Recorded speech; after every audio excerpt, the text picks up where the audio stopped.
年參選香港小姐入行，幸好而家姐開心速遞倒帶女神 Penny 一個成功入屋。今年憑住女神配對計劃人氣急升，更飛躍成為香港小姐競選決賽嘅司儀。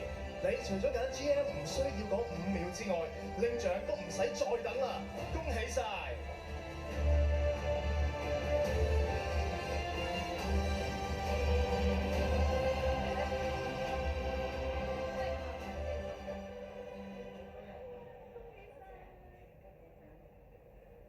我好榮幸可以喺咁優秀嘅兩位前輩手上接過呢個獎，多謝你哋。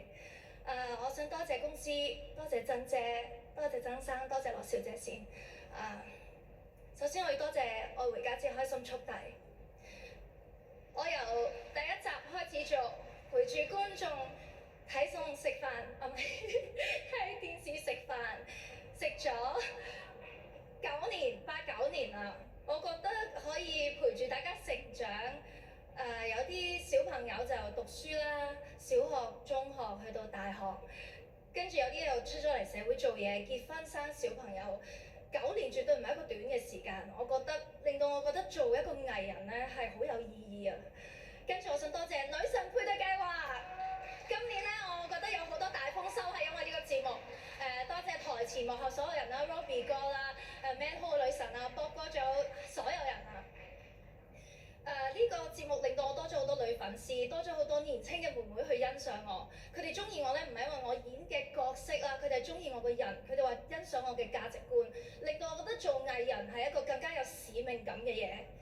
跟住我要多謝 Jazz， 多謝奪命提示，俾咗今年第一個媽媽嘅角色我啦。